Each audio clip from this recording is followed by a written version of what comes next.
Live, local. This is Fox 12 Now. Hello and welcome to Fox 12 Now. I'm Greg Nibbler. We appreciate you joining us. We cover a wide range of topics on this show, and we are live streaming here from the Fox 12 Oregon newsroom, which is what you see behind me. Today, for this segment, we're going to be talking about heading back to school, which I'm sure a lot of you are doing right now, whether that's in the parent forum, dropping your kids off, or knowing your kids are going to school, whether you're students, whether you're teachers. Obviously, a lot of people involved in that, and mental health awareness is a very important subject to talk about when it comes to going back to school and some of the different things associated with that. We were joined by B. Grace Bullock, who is the Director of Mental Health for the Oregon Department of Education. So she covers a lot of that, and that's what we wanted to have here on the show, was speaking to an expert about this and some of the things that you should be aware of. And again, from those different standpoints, from a parent standpoint, from a student standpoint, from a teacher standpoint, and how to maybe manage some of that or understand where some things could come up, and if they do come up, what to do about that. So that's why we had her on. So let's go ahead and get right into this right now.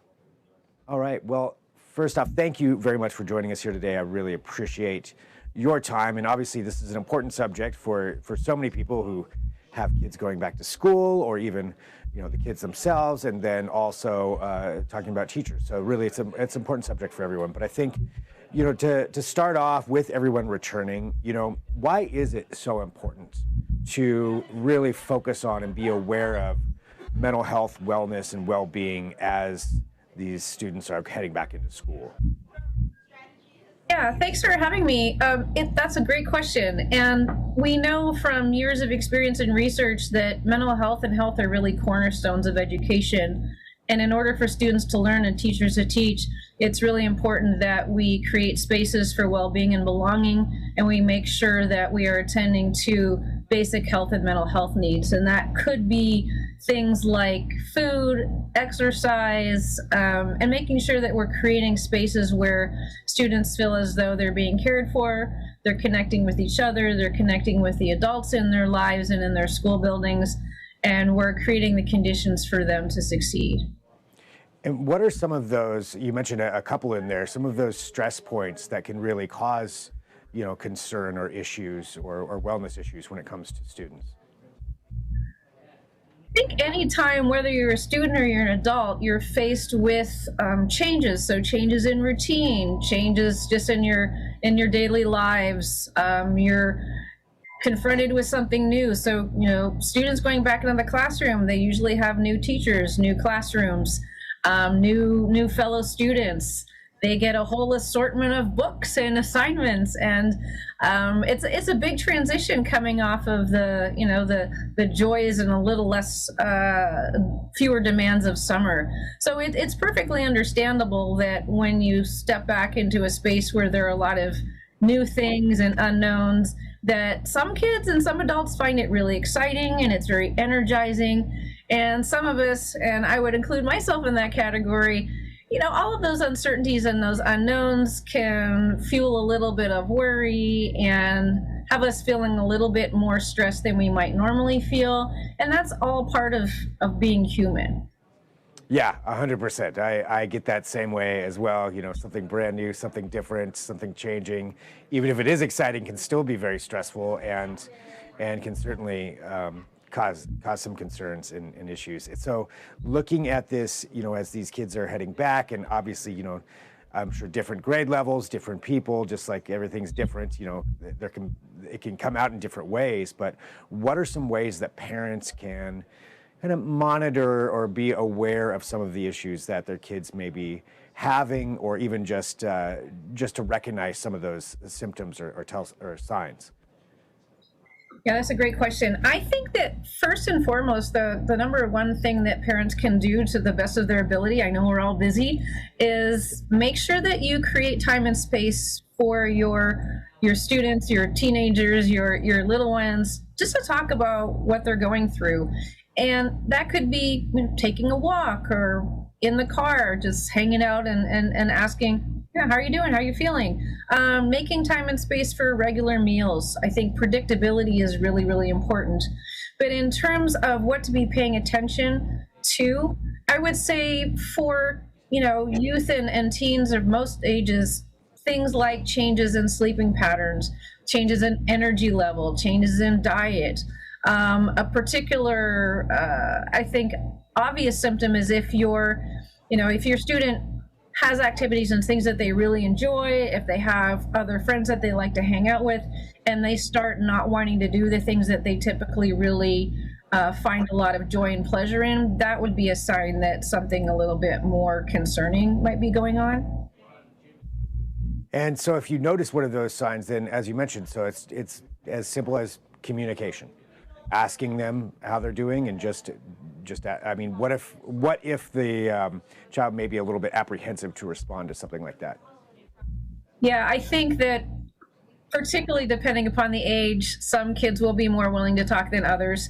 So there's always that, and parents know their children better than anyone, and they know whether or not that's a realistic expectation. Again, making time for joint activities often can be one of those places where youth and children and teenagers start opening up and talking. If you just sit straight one-on-one and say, how are you feeling, that may not be the best strategy, particularly with teenagers. So those joint activities are incredibly important. And also paying attention to any significant changes in behavior. And again, those things all happen. I mean, if I'm going through stress, sometimes I don't feel like eating. It's not those short-term things that are concerning. It's when those changes in behavior, particularly if they're drastic changes in behavior, it's when they persist for more than a couple of weeks that you'll want to start investigating a little bit more fully. Gotcha. That makes sense. And as you mentioned, just comparing it, we're all humans. We all go through things and handle things differently. But so for like the parents out there, if they're if their children are over a couple of week time, something's either drastic or it's continuing to be different, then that could be a sign that, okay, that's great information. Anything else that you think that parents should be aware of or just monitoring or know when it comes to their students going back to school? Yeah, I think that it's important to recognize that, we're all human. We all come with a full range of emotions, and those emotions are there for a reason. So things like frustration, anger, joy, sadness, those are all part of healthy adaptation to what life brings our way. So if a child is experiencing different emotions than normal, it's not necessarily a sign that there's a mental health issue. And again, I think the most important thing we can do is provide time and space and a listening ear. Don't immediately jump into problem solving. Don't try to fix it.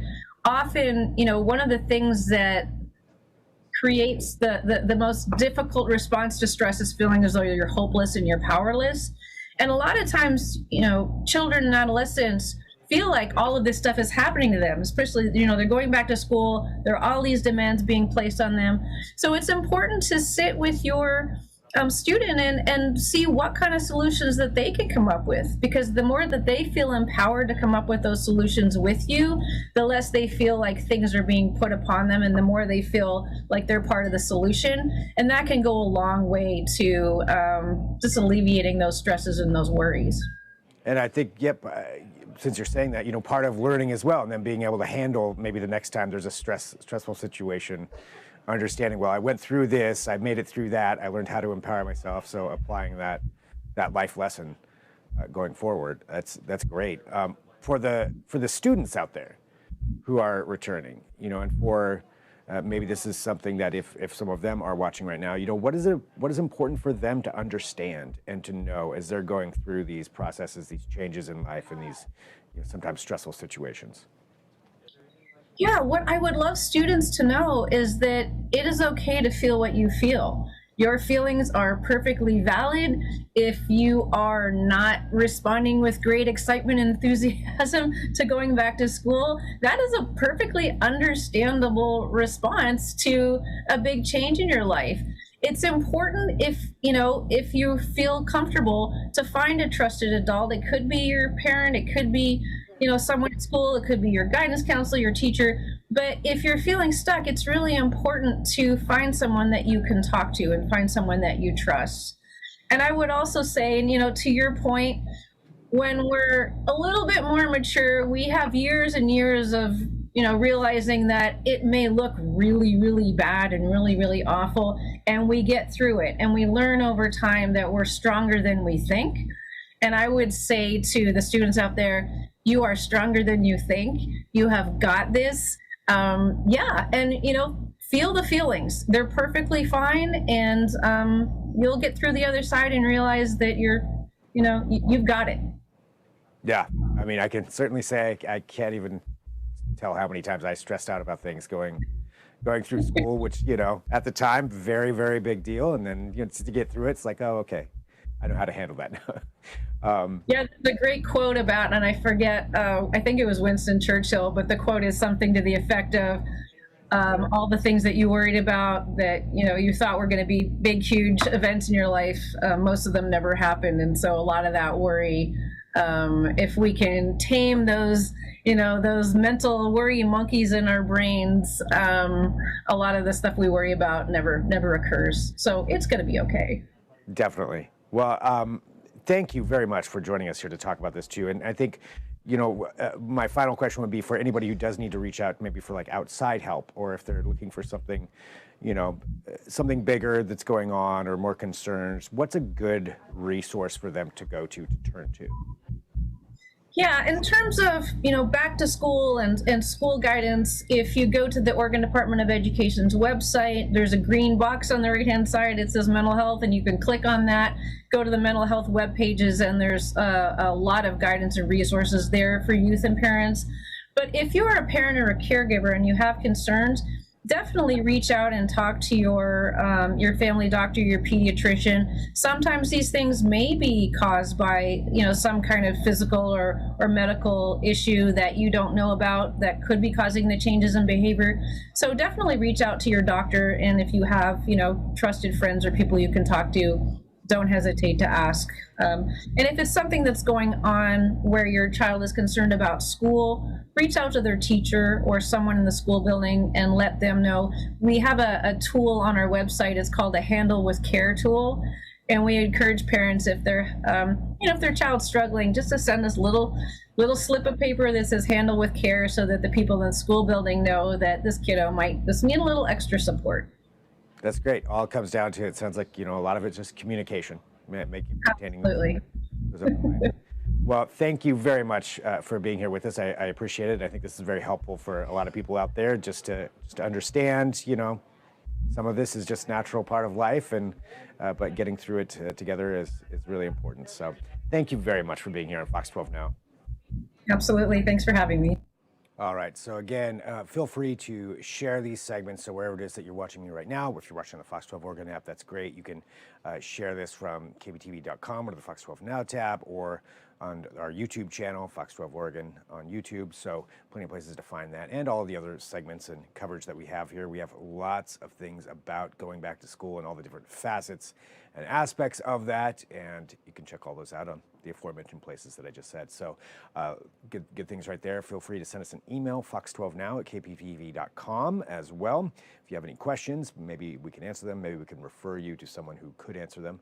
And if there is a segment that you would like to see here, please send in an email on that as well. We'll see what we can do. But that's it for right now. I thank you for joining us. We'll talk to you soon. I'm Greg Nibbler. This is Fox 12 Now.